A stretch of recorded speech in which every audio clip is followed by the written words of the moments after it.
하나님의 말씀은 예레미야 18장 1절에서 12절입니다.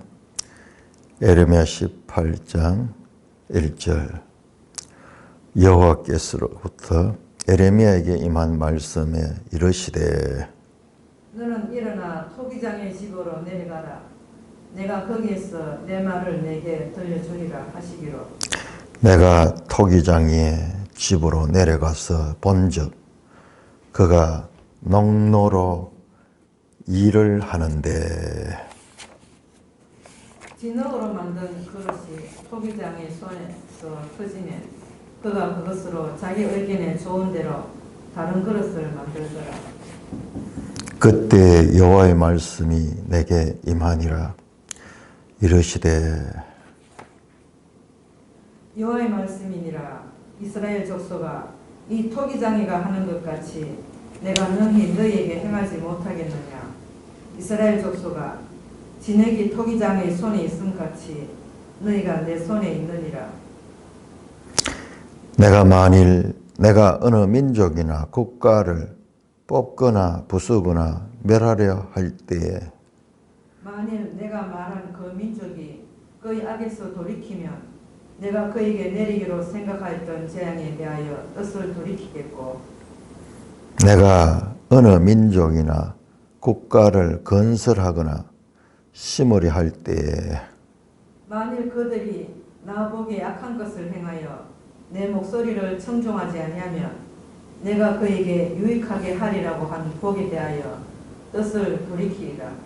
그러므로 이제 너는 유다 사람들과 예루살렘 주민들에게 말하여 이르기를 여호와의 말씀에 보라, 내가 너희에게 재앙을 내리며 계책을 세워 너희를 치려 하노니 너희는 각기 악한 길에서 돌이키어 너희 길과 행위를 아름답게 하라 하셨다 하라.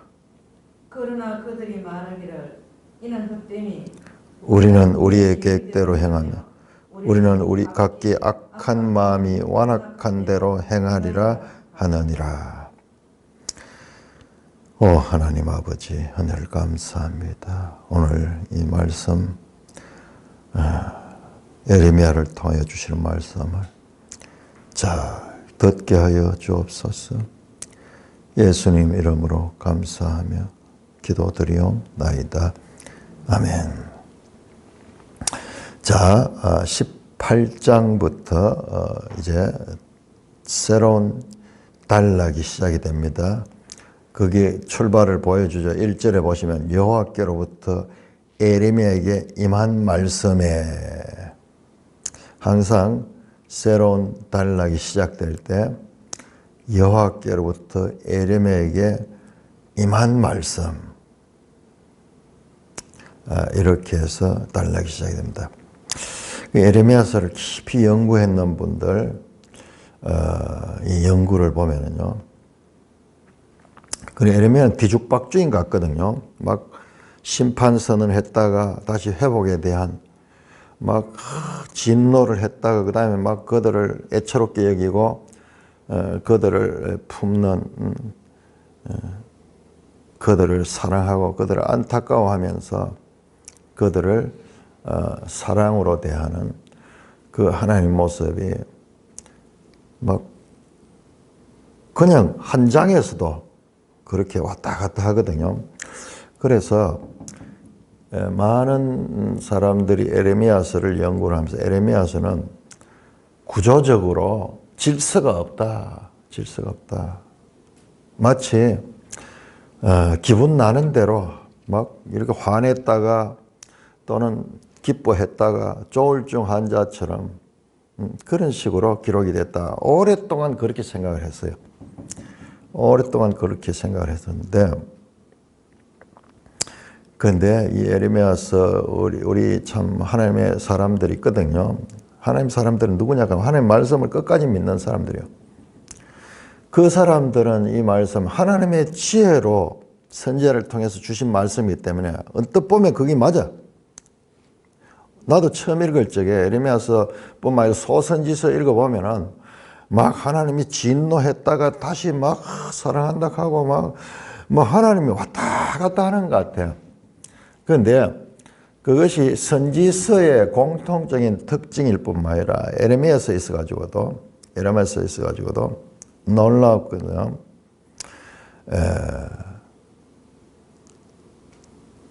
우리가 어제까지 봤잖아요. 어제까지 17장 봤잖아요.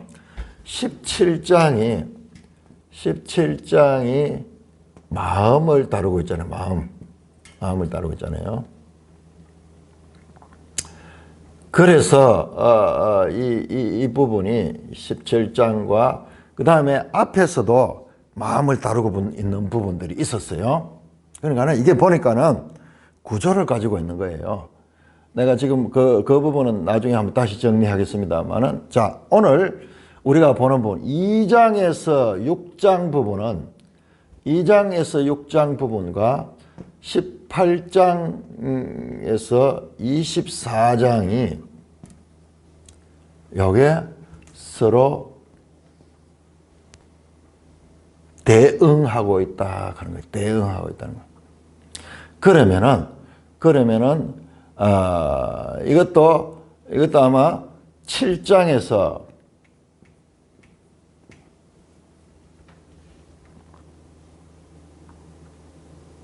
17장까지가 7장에서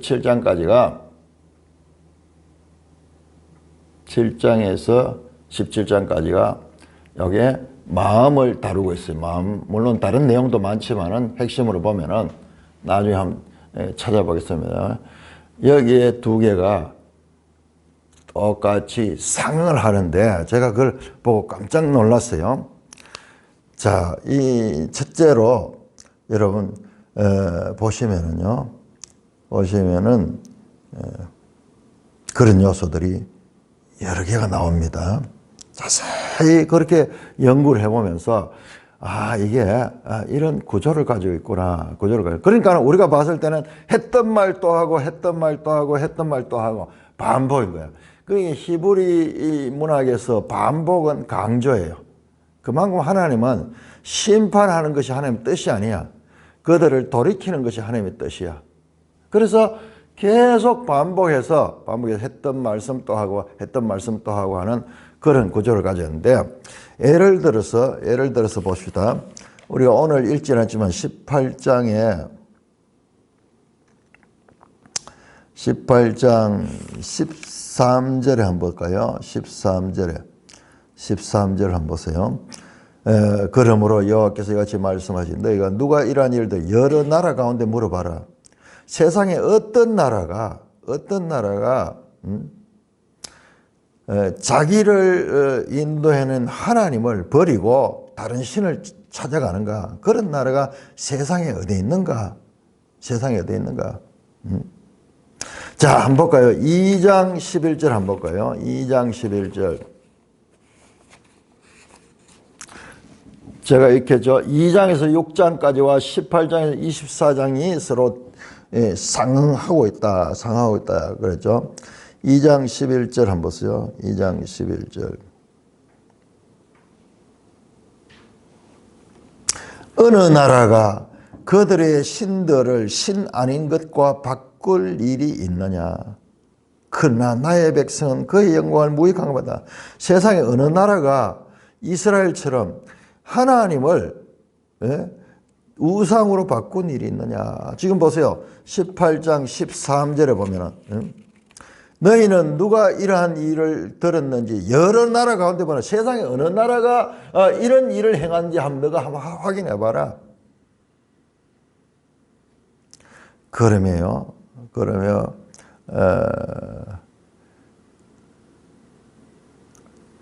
14절에도 레바논의 눈이 어찌 들의 바위를 떠나겠으며 처녀 이스라엘이 심히 가증한 일을 행했다. 그 이야기 나오는데요. 그와 같은 내용들이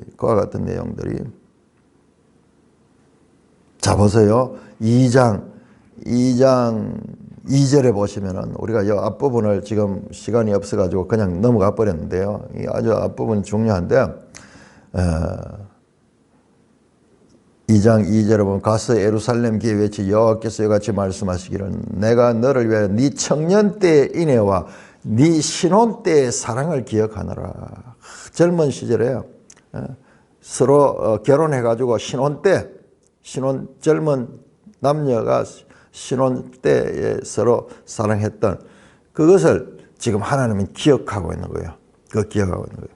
그래서 오늘 18장에서도 처녀 이스라엘이 심히 가증한 일을 행했다. 그리고 어찌 그 신부가 그 폐물을 입겠느냐. 그 첫사랑의 징표로 줬던 그런 이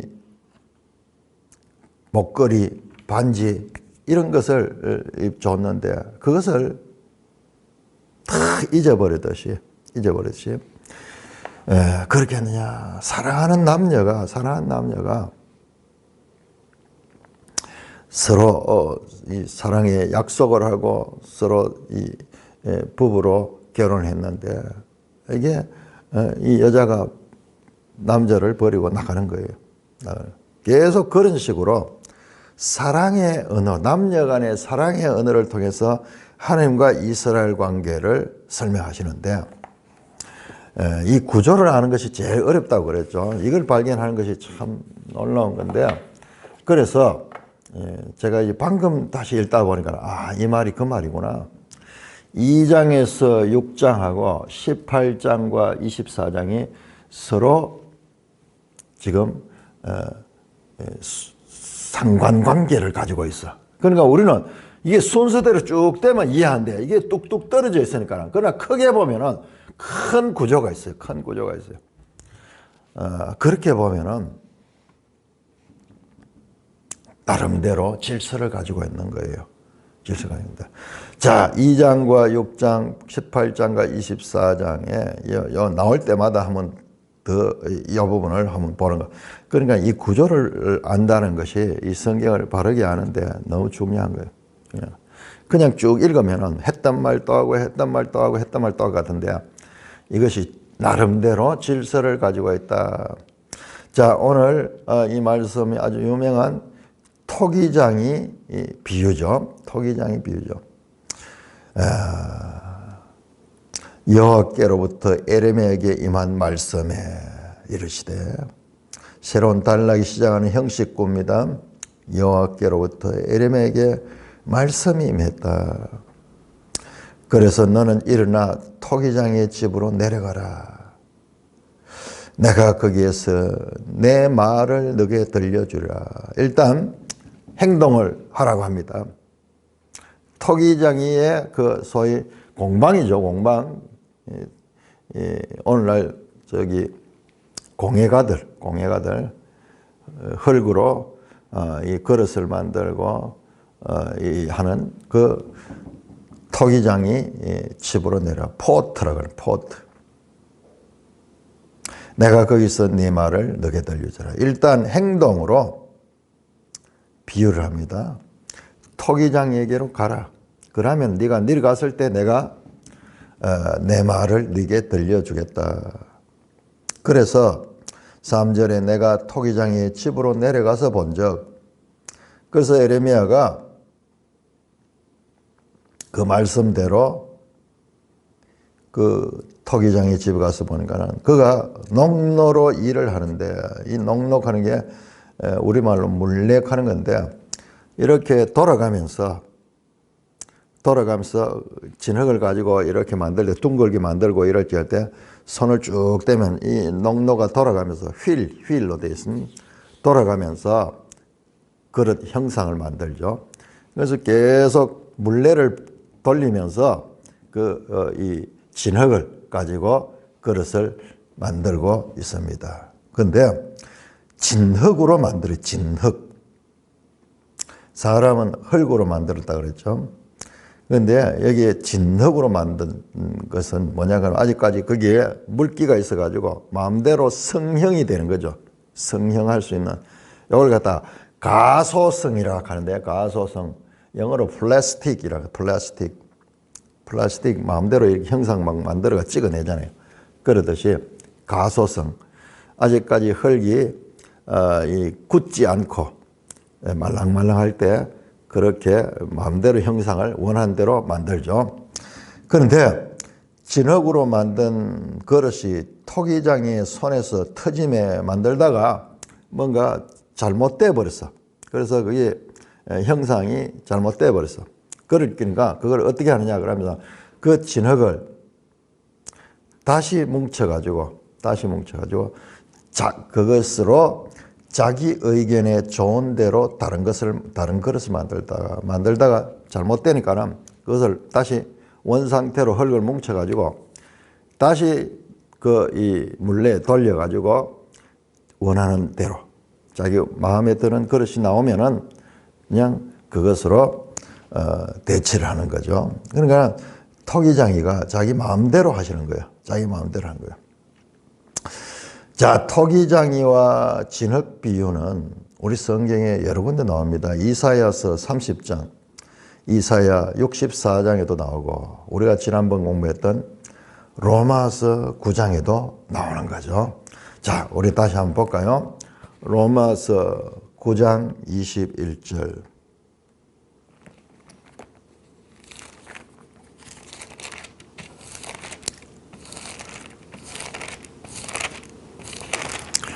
로마서 9장 21절. 토기장이가 진흙 한 덩이로 하나는 귀 있을 것, 하나는 천이 있을 것을 만들 권한입니다. 이 토기장이가 나올 때에는 이 내용이 전부 다 하나님의 주권을 가리켜. 하나님의 주권. 하나님의 주권. 소베르니티.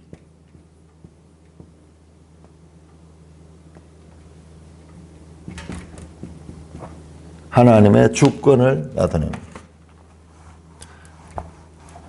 왜 토기장이와 하나님의 주권을 이렇게 표현하는데 적합하냐 그러면은 이 하나님이 사람을 만들 적에 사람한테 흙으로 만들었잖아요. 그런 면에서도 비슷하고 그 다음에 우리 오늘 단어를 보시면은 토기장이 나오죠. 토기장이 하는 말이 야차르 하는 말이 야차르.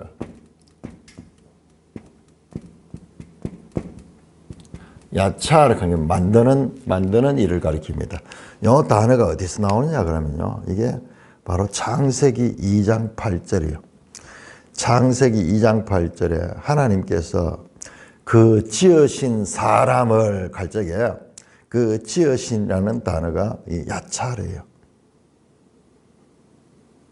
그 사람은 마치 토기처럼 흙으로 흙 가운데서도 티끌이에요. 아파르 가는 거예요. 아주 먼지같이 고운 분말 흙 중에서도 아주 이 분말된 티끌 같은 거, 이 티끌이 모여가 흙이 되고 그런데 입자가 미세한 것과 같은 것이죠. 흙을 나중에 말려가지고 이렇게 쭉 하면 막 먼지가 막 나죠. 그게 티끌이, 그게 티끌. 인간은 아파르 흙의 티끌로 시험을 받았기 때문에 이 비유는요, 그냥 비유가 아니라 아주 인간과 밀접한 관계되는. 그럼 뭐냐 하면 여기서 인간이 누구냐 그러면 지음을 받은 피조물이야. 피조물. 그리고 하나님은 누구냐 그러면 하나님은 지으신 분, 창조주인이시야. 창조주와 피조물의 관계가 이 토기장이와 이 그릇의 관계처럼 선명하게 비유가 되는 것이 없을 정도로 아주 1차적으로는요, 그 다음에 만들다. 만드는 분과 만들어진 것. 그래서 이 토기장의 비유가 나오면은 하나님의 절대 주권.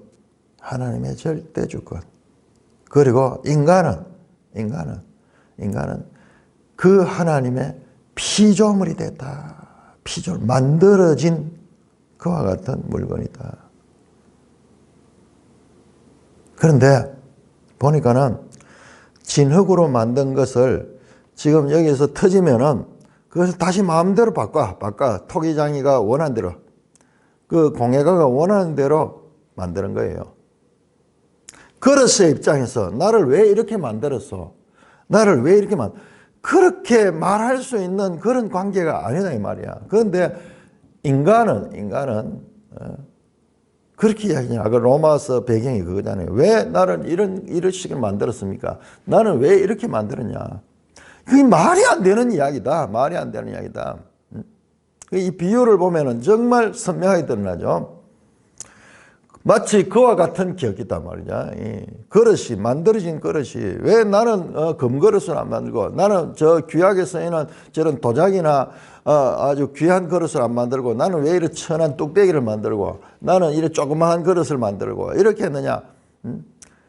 마치 그릇이 그 토기장에게 따지는 것처럼, 너희가 따지는 것은 말이 안 된다. 말이 안 된다. 그 말이에요. 하나님 절대 주권. 자, 그런데 이게 진흙일 때는 이게 가능해요. 진흙일 때는 계속 가능합니다. 자, 그런데 19장 한번 보죠. 19장 11절에 보니까는 사람이 토기장이의 그릇을 한번 깨뜨리면 다시 완전하게 할 수 없다. 자, 이렇게 진흙일 때는 마음대로 소성이 되지만은 이게 이제 형상이 만들어지고 불에 구워가지고 토기가 돼가지고 마르고 난 다음에 토기가 된 상태에서 그것이 깨지면 다시 원상태로 만들 수 없는 거예요. 깨진 그릇은 아무리 갖다 붙여도 원래 상태 그대로 될 수가 없는 거예요. 그러니까 진흙의 상태로 있을 때, 자기 의견에 좋은 대로, 다른 말이야, 바로 그 주권, 하나님의 주권적으로 자신이 원하는 대로 그릇을 만드는 거예요. 공예가는 그런 면에서 자기 마음대로 하는 거예요. 자기 마음대로. 그래서 하나님의 절대 자유 또는 하나님의 절대 주권을 나타내는 그런 은유가 이 토기장이 비유에서 늘 담겨져 있습니다. 그러니까는 토기장이는 이와 같은 절대 주권을 가진 역할이다. 자, 그래서 그릇 만드는 장면을 이제 에레미야 가서 보고 있습니다. 보고 있을 때 5절에 그때 여호와의 말씀이 내게 임하니라. 2절에 나왔죠. 토기장이 집에 가라. 일단 가라. 거기서 내가 말씀 주겠다. 그래서 토기장이가 토기를 만드는 모습을 보고 있는데 하나님의 말씀이 임한 거예요. 여호와의 말씀이 이스라엘 족속아 이 토기장이가 하는 것 같이 내가 능히 너희에게 행하지 못하겠느냐. 이스라엘 족속이 진흙이 토기장의 손이고 너희가 내 손에 있다. 자, 그 토기장이가 토기를 만드는 모습과 이스라엘과 하나님의 관계를 연결시켜서 지금 말씀하는 거예요. 이걸 갖다가 그림으로 보여주면서 설명하는 거예요. 행동을 통해서 지금 어떤 실물 비유를 통해 가지고 말씀을. 그냥 하나님은 그냥 말씀만 하시는 분이 아니고 하나님은 항상 우리가 알아들을 수 있도록 자연계의 실물적인 그런 비유를 통해서 하나님 말씀하시죠. 예수님도 비유를 많이 하셨잖아요. 하늘의 새를 보라. 공중의 새를 보라. 들의 꽃을 보라. 이런 하나님이 창조하신 그 질서와 사람의 관계를 설명하면서 항상 비유로 많이 표현하죠. 자, 토기장이가 자기 마음대로 하지. 이스라엘 족속아. 자, 여기서 갑자기 이스라엘 족속아 그래요. 자, 우리 자세히 보시면 여기서 계속 유다 백성을 지적을 했는데 여기서는 이스라엘 족속아 그래요. 참 여기에 이런 데서 우리가 말씀의 묘미를 느끼는 거예요. 하나님이 지금 북이스라엘은 망했잖아요. 북이스라엘은 BC 722년에 망해가지고 이제 역사 가운데서 사라져 버렸어. 그 10지파가 다 막 뿔뿔이 흩어져 버렸어. 아수르에서 망해버렸어. 이제 남쪽 유다 지파만 남아있는데요. 그래서 계속 뭐 유다, 예루살렘, 유다 그 이야기를 했는데 여기서는 갑자기 이스라엘 족속아 원래 그 아브라함의 후손으로 구성된 그 이스라엘 전체에 대해서 말씀하는 거예요. 이런 면에서는 동일하다. 너희가 굳이 나누었지만은 그러나 이 하나님이 창조하신 이스라엘족. 토기장이가 하는 것 같이 내가 너희에게 행하지 못하겠냐. 내가 토기장이 입장에 나는 너희를 지으신 하나님이야. 이스라엘 족속 진흙이 토기장의 손에 있음 같이 너희가 내 손에 있다.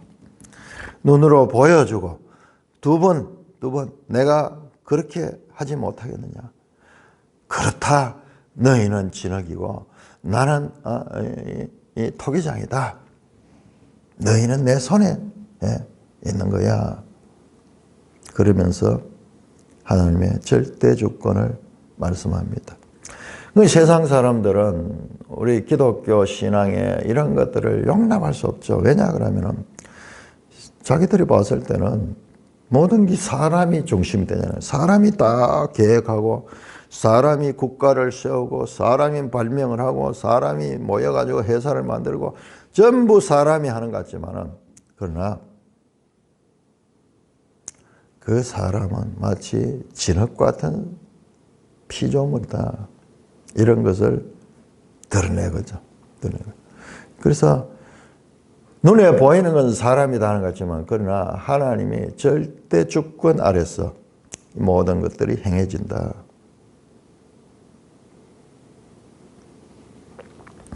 그러면서 말씀합니다. 7절입니다. 내가 어느 민족이나 국가를 뽑거나 부수거나 멸하고 할 때, 자 여기 보세요. 어느 민족이나 나옵니다. 열방을 가리킵니다. 열방. 자 우리 하나님께서 항상 다룰 적에 이스라엘을 따로 다루면서도 동시에 열방과 함께 하나님이 계획이 있어. 온 세상 나라들을 하나님이 통치하시는 거예요. 자, 그래서 여기서는 자, 이스라엘에게 말하면서 내가 어느 민족이나 국가를 뽑거나 부수거나 멸하고 할 때, 자, 이 단어가 뽑거나 부수거나 멸하라. 자, 이게 앞에서 나왔던 이 에르메스의 주제입니다.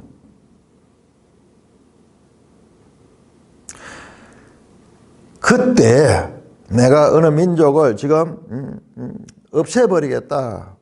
뽑아가지고 부숴가지고 멸해버리겠다. 그렇게 할 때 그렇게 내가 주인이 작정을 했다 이 말이야. 마치 토기를 내가 이 토기는 못 쓰는 거다. 그래가지고 다시 다른 걸 만들어야 되겠다. 이렇게 했는데 그렇게 멸하려고 그렇게 작정을 했는데 8절입니다. 만일 내가 말한 그 민족이 하나님이 없애려고 했던 그 민족이 악에서 돌이키면 여기서 돌이킨다 하는 단어가 유명한 단어입니다. 선지자들의 가르침의 핵심은 전부 다 돌이킴이에요. 슈브.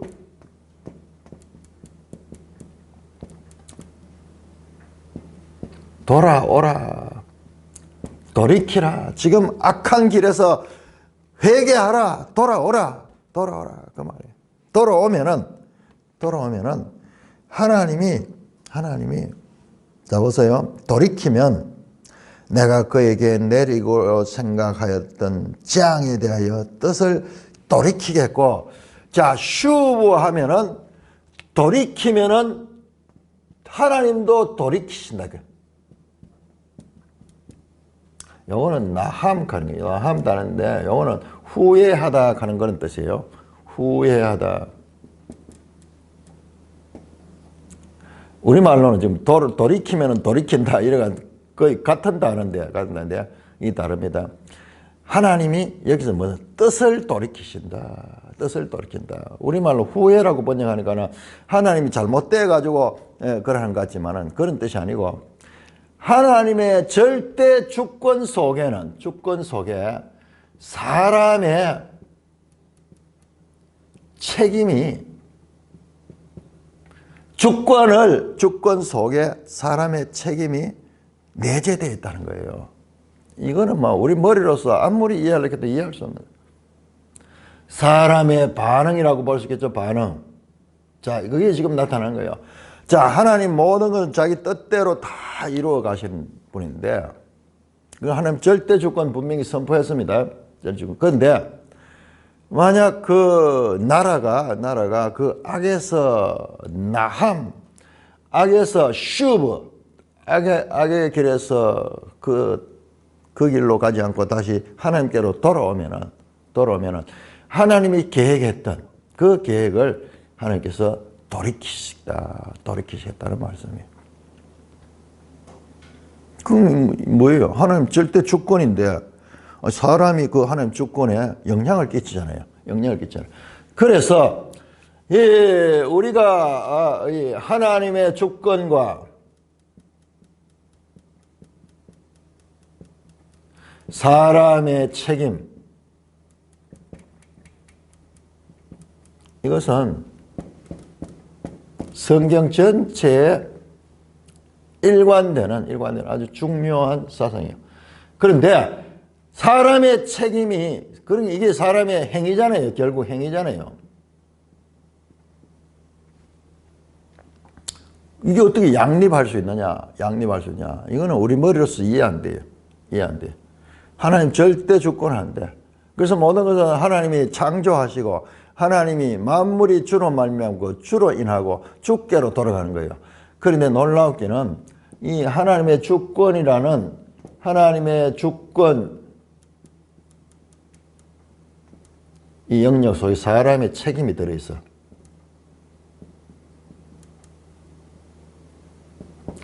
자, 이 하나님의 주권 속에 사람의 책임이 없으면 이게 기계적으로 돼요. 모든 것은 하나님 뜻대로 다 됩니다. 그래서 사람은 아무것도 아니에요. 로봇같이 돼요. 그런데 인간에게도 자유를 줘서 나름대로 선택할 수 있게 하고 또는 배척할 수 있도록 하고 인간에게 그와 같은 이 자유가 있어. 그래서 이것은 우리 설명이 안 되는 겁니다. 자, 오늘 여기서 지금 드러나고 있잖아요. 하나님 마치 토기장이처럼 마음대로 그릇을 만들 수 있고, 그릇의 입장에서는 그 하나님 앞에 그 토기장이 앞에 뭐 대응할 그런 위치가 아니야. 그런데 여기 보시면은 그와 같은 관계지만은 그 민족이 18절에 그 악에서 돌이키면 내가 그에게 내리기로 생각하던 재앙에 대하여 뜻을 돌이키겠고. 자, 뜻을 돌이킨다. 나함. 하나님의 계획이 바뀐다는 거예요. 내가 그걸 망하게 하려고 했지만은 그들을 살려준다고. 뜻을 돌이키고. 여기 또 반복되어 나옵니다. 9절, 이제 반대로 내가 어느 민족이나 국가를 건설하는, 여기도 마찬가지 열방입니다. 열방. 국가를 건설하거나 심으려 할 때에, 자, 이것은 세우는 거예요. 앞에는 파괴하는 거고, 여기는 이제 세울 거, 심고 건설하고자 하는 할 때, 만일 그들이 나 보기에 악한 것을 행하여 내 목소리를 청종하지 않으면 내가 그에게 유익하게 하려 한 복에 대하여 뜻을 돌이킬 것이다. 한 경우에는 악을 행함으로 말미암아서 그들을 징계하려고 했더라도 그들이 그 악에서 돌이키면은 하나님도 돌이키겠다고 했고, 반대로 하나님께서 이들에게 복을 주기로 결정했더라도 그들이 하나님의 말씀을 불순종하면서 계속 그렇게 하면은 그 복을 주려고 했던 그 생각도 돌이킨다. 여기에 지금 딱 대조가 된 거예요.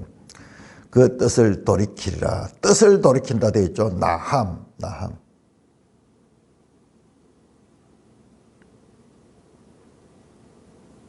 자, 그러면 11절 보세요. 그러므로 너는 유다 사람과 예루살렘 주민에게 이르기를 여호와 말씀 내가 재앙을 내리며 계책을 세워 너희를 치려하니 너희는 각기 악한 길에서 돌이키라. 돌이키고 너희 길과 악 행위를 아름답게 하라. 그리하면 하나님께서도 내리겠다 하는 그 심판을 하나님께서 돌이키겠다. 그런 의미를 가지고 있는 거죠. 자, 여러 나라 이야기를 하다가 갑자기 또 유다와 예루살렘 주민들 나오죠. 지금 현실적으로는 유다와 예루살렘 주민이고, 그리고 이 하나님 전체 뜻 가운데 이스라엘이었어요. 이건 북이스라엘이 아니고 남유다와 북이스라엘로 갈라지기 전에 그 이스라엘을 앞에서 말씀했는 거예요. 여기에서도 우리는 로마서와 연관해서 이방인과 유대인의 관계가 지금 여기 보세요. 같이 병치되고 있잖아요. 자, 이거 우리가 다시 한번 봐야 되는 게 1장 한번 보세요. 1장. 에레미야 1장 10절. 1장 10절. 이 말씀은 그냥 나온 것이 아니고 1장 10절에 보시면은 에레미야를 부르신 목적, 선지자로 세우신 목적, 에레미야 선지자를 통해서 하나님께서 무엇을 지금 하려고 하는가? 보라, 내가 오늘 너를 여러 나라와 여러 왕국 위에 세워 내가 그것들을 뽑고 파괴하며 파멸하고 넘어뜨리고, 자, 여기까지는 파괴입니다. 그 다음에 건설하고 심게 하다. 다시 세우는 것이죠. 두 가지 역할.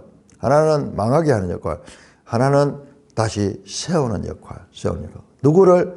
여러 나라와 여러 왕국이에요. 그리고 에레미야를 세운 것은 우리 다시 한번 보시면 4절에 보시면요. 5절에 보시면 너를 여러 나라의 선지자로 세웠다. 여러 나라의 선지자. 너를 유다의 선지자로 세운 게 여러 나라의 선지자다. 그러니까 이 스케일 자체가 보세요. 지금 만국을 가리켜요. 만국. 여기에 온 인류가 다 포함이 되는 거죠. 여러 나라. 그러니까 하나님은 누구시냐? 이 세상 모든 나라의 주권자시고 그 세상 모든 나라의 역사를 주관하시는 분이다. 우리 입장에서 보니까는 우리는 뭐 불과 100년도 못 사는 우리 앞에 있는 이것밖에 모르지만 큰 역사로 보니까는 정말 하나님은 그래 하셨고, 저 바벨론의 느부갓네살도 나중에 하나님 앞에 저 페르시아의 골에서도 하나님 도구가 되고, 알렉산더도 그리고 저 로마의 가이사르도 마찬가지예요.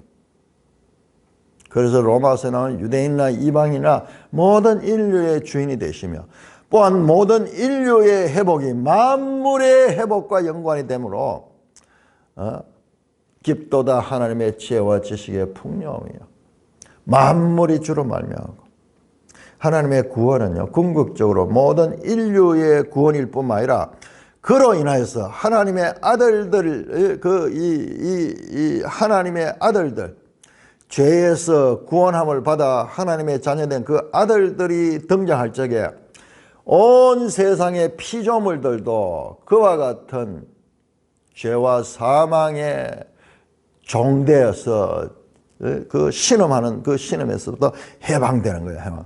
그래서 하나님의 구원은 한 개인이나 한 나라뿐만 아니라 모든 세상을 다. 이 로마서에서 우리가 받는 게 그거예요. 뿐만 아니라 궁극적으로는 온 피조물들, 그래서 온 세상이 새로운 세상이 된 거예요. 새 하늘과 새 땅, 새 창조가 돼, 새 창조. 그래서 창세기 1장의 그 창조가 새로운 창조로 완성이 되는 거예요. 완성이 되는 거예요. 죄로 오염되어서 이렇게 있었던, 그래서 죄와 사망에 종되었던 이 피조계가 먼저 하나님의 백성들의 구원을 통하여서 궁극적으로는 온 피조계 다 회복되는 거. 이것이 성경 전체 메시지. 창조에서 새 창조로 끝나요. 우린 과거에 창조와 회복, 자꾸 그 이야기는 회복 이야기인데 회복 상태가 아니에요. 새 창조예요. 단순한 회복 상태가 되면은 옛날처럼 다시 되잖아요. 그러면 다시 또 죄가 들어오면은 다시 또 타락할 수 있잖아요. 그러니까 이 새 창조에는 사탄이 없어요. 사탄이 저 불못에 빠져버리고 다시 사망도 없고 저주도 없고 애통하는 것이나 슬픈 것도 없고 병든 것이나 죽는 것도 없고 다 없어지는 새로운 생명, 영원한 생명의 그 나라로 나아가요. 스케일 자체가, 아니, 우리는 이걸 봐야 되는 거예요. 그런데 우리 개인의 구원과 그리고 어떤 그 이스라엘 같으면 자기 선민, 자기들로만 보는 거예요. 보는데 그게 아니고 여기서 벌써 하면 구약에서도 예레미야를 통해서도 온 세상의 구원에 관한 하나님의 뜻을 드러내고 있습니다.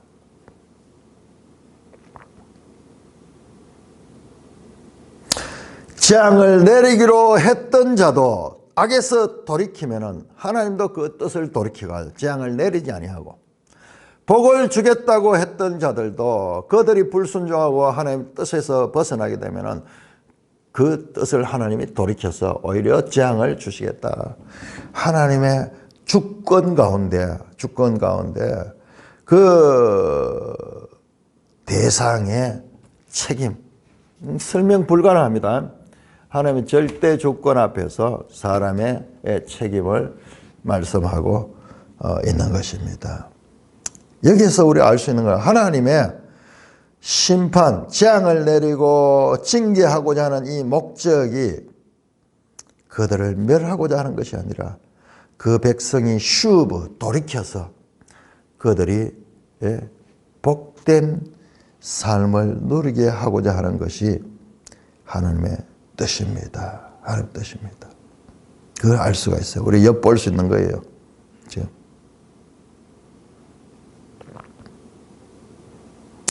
자, 내가 지금 이 유다와 예루살렘 주민에 대하여 이제 재앙을 내리겠다 11절에. 그렇지만은 너희가 돌이키면은, 각기 악한 길에 돌이키면은 너희 길과 행위를 아름답게 하라. 그러면은 하나님께서 재앙을 내리지 않겠다. 그런 암시가 들어있죠. 자, 여기에서 하나님의 계책을 세웠다 하는 단어가 나오는데 11절에 계책을 세워 너희를 치게 한다. 하나님의 계획, 마하샤브하. 하나님이 가르쳐 줍니다. 유다 백성들에게. 하나님은 토기장이처럼 자기 마음대로 세상을 그렇게 운행하시는 분이야. 너희도 지금 그대로 하면 하나님의 심판을 받아. 그렇지만은 너희가 그 악에서 돌이키면 내 계획을, 재앙을 내리겠다 하고 그렇게 내 생각을 가지고 있으면 그것을 나도 돌이키겠다. 그렇게 말씀을 전하려 했습니다. 그런데 12절 보세요. 그러나 그들이 말하기를 이는 헛되니 뭐 예레미야의 말씀, 하나님이 예레미야를 통해서 말하는 말씀, 너희가 돌이키면 내가 재앙을 내리지 않고 너희를 치지 않겠다. 그 말씀, 그 헛소리다. 우리는 우리 계획대로 행하며 우리는 각기 악한 마음이 완악한 대로 행하리라. 자, 보세요. 우리의 계획대로 행하며 11절에 하나님의 계책 같은 단어 마하샤브와 12절에 우리의 계획 같은 단어 마하샤브와 하나님의 계획과 우리의 계획, 이스라엘의 계획이 완전히 다르잖아요. 하나님의 계획은 그들은 돌이키기를 원하지만 그들은 아니야. 우리는 우리 계획대로 행했어. 하나님의 말씀은 헛소리야. 우리는 우리 악한 마음에 완악한 대로 행할 것이다. 자, 이게 유다와 그 하나님의 뜻과 유다의 이 반응과의 이 극명한 이와 같은 차이를 볼 수 있습니다. 4절에 보니까는 진흙으로 토기장이가 자기 의견에 좋은 대로 다른 그릇을 만들었죠. 토기장이야. 자기 의견이 좋은데. 그런데 오늘 본문에 보니까는 유다는 우리의 계획대로 행하겠다. 토기장이의 의견이 아니라 자기의 계획대로 행했다. 그리고 우리는 각기 악한 마음이 완악한 대로 행하라. 그 마음이 굳은 마음, 완악한 마음대로 행하고자 하는 것입니다. 자, 이사야 55장 8절에 하나님께서 이만 내 생각은 너희 생각과 다르다. 여기서 쓰는 단어가 이 단어의 마하샤바. 나의 계획과 너희 계획은 다르고 나의 생각과 너희 생각은 다르다. 하늘과 땅이 다른 것처럼 이와 같이 너희와 내 생각은 다르다. 선명하게 지금 보여주는 거예요. 하나님의 계획을 선지자를 통해서 알려주지만은 그러나 이 유다와 예루살렘은 헛소리다. 우리는 네가 뭐라 하는지 우리 계획대로 행할 것이다. 우리한테도 선지자가 있고 제사장이 우리 뒤에 보면 나옵니다. 우리는 니만 선지자냐? 우리에도 선지자가 있고 제사장이 있고 전부 축복받고 너희 평안하다 가는 그런 이 거짓 선지자들의 말을 더 좋아하면서 우리는 네가 뭐라 하더라도 우리는 우리 생각대로 할 것이야. 자, 오늘 이 말씀은 우리가 이 토기장의 비유와 연결해 보면은 참 얼마나 우리가 잘못된가, 이런 생각이 잘못된가. 토기장이의 주권적인 그와 같은 것이 아니라 흙이 토기장이의 의견을 무시하고 흙이 자기가 주인이 되겠다는 거예요. 이게 말이 되는 이야기예요.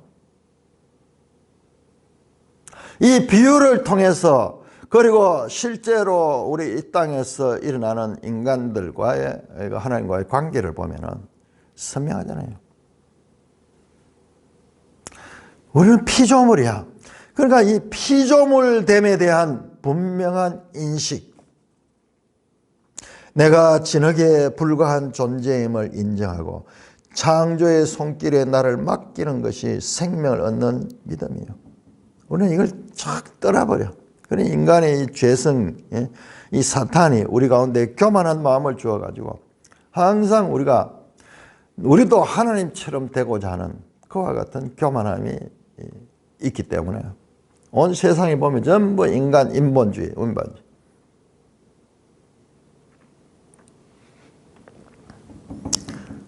하나님은 하나님의 의견에 좋은 대로 하고자 하지만은 유다는 우리는 우리 계획대로 행했어. 우리 마음이 완악한 대로 하라. 세상에 어느 짐승이 이럴까요? 세상에 어느 피조물이 이런 피조물이 있을까요? 그 모든 피조물을 다스리라고 하나님께서 특별하게 하나님의 형상으로 지어받은 인간이 이와 같이 하나님을 무시하고 자기가 주인인 것처럼 그렇게 생각하는 이것이 이스라엘의 죄의 이 중심에 있습니다. 계속 그 이야기잖아요. 계속 사람을 의지하고 사람의 힘을 가지고 살아간 자. 애굽을 의지하고 바벨론을 세상 나라를 의지하고 물질을 의지하고 이게 아니라 하나님을 의지하라. 이 가르침이 계속해서 반복되고 있는 것입니다. 찬송가 390장입니다.